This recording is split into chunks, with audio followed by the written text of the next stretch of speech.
In an earlier video, I installed the VLine2 Android computer into the Lexus LX570, and I said at that time create a bit of a video about how it is to live with.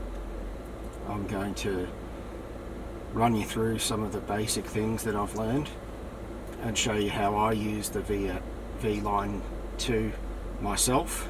There's not the only way to use it. The device comes with Android Auto and Apple CarPlay. I don't use those at the moment. I have filled a SD card with my music library, and I play that back using the PowerAmp app, which is the app that my whole family uses to play music. So a bit of an overview. When you first jump into the car, I've got the default setup so that the music player opens up and starts playing automatically, and you can see now the music is playing there. I can still control the volume from my steering wheel and from the knob down here, so that all works as expected.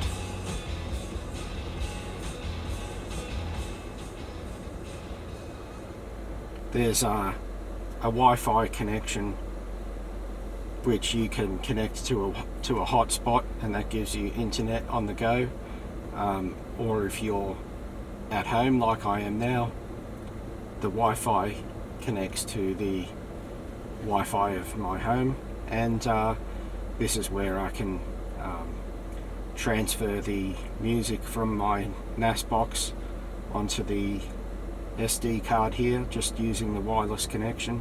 So that's all really handy, being able to push music out to my devices. This is just acting as another device like the other phones and music player devices in the house. Back in the main screen here, you can see that there are a few apps that I've pinned to the home screen. If you click on the Bluetooth here, this actually connects to the Bluetooth connection. At the moment I have the phone turned off of Bluetooth because I don't use that. I use PowerAmp on the actual device, but if you wanted to, you could connect your device via Bluetooth, and this media player would just play the music straight from your device. You can also see that there's a YouTube app there, and GPS speedometer here. This one just takes the GPS data and gives you a live readout, something I really just installed because the kids like it. If you're in an app that requires swiping, like let's say you were doing a search for songs, you can see there that there is page after page of swiping that you could do. On a normal phone this would work really well. It's not so good on the touch screen in the car, although it's working okay now, but trying to do this while you're driving, it's not the experience you would get if you were swiping on a mobile phone. What the VLine designers have done though is they've put these little up and down arrows, which means you don't have to swipe. You can just press those, and this is really good if you're trying to find, you know, a specific song, or if you're looking through, perhaps you're on the app store trying to find an app and you want to scroll up and down through the list to find the app you want to install. So those little side buttons are really handy, and I use them a lot. This 9 dots button, the options thing, that'll bring you to your actual app collection. Some of the apps that you might use but you haven't got them pinned to the start pages. There's a 1 and a 2 start page. Okay, and it's really simple just to click that plus sign and add an app straight onto the screen. And to remove it, just to hold long press and press the X. Okay, so a couple of features that come with the interface. There's this button here where you can use voice commands. It asks you to speak now. It says, where do you want to go? I want to go to Perth. Okay, this part is really quite clunky, and sometimes I've found it almost useless. Sometimes it gets caught in a loop asking you to repeat or tap even though you haven't even spoken. I'll start again. Directions to Perth.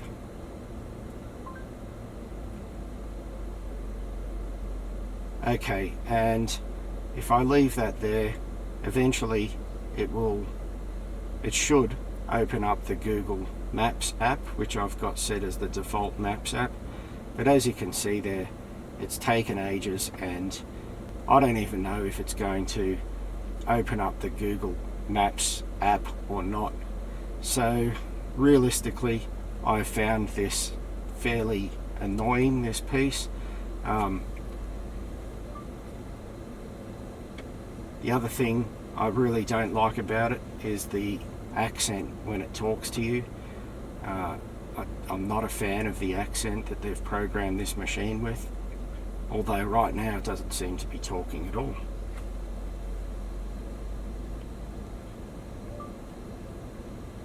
No match. Tap to repeat. There we go. Okay. Give me directions to Perth.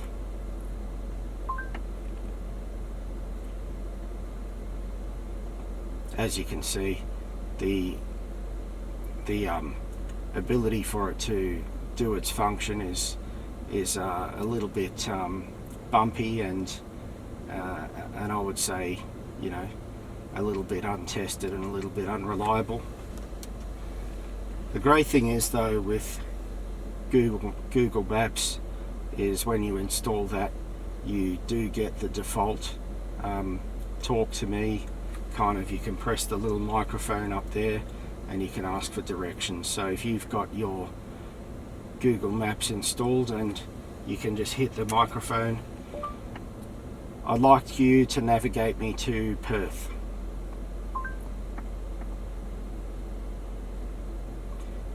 And this works very seamlessly from within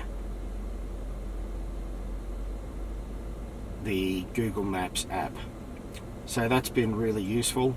The turn-by-turn navigation is great.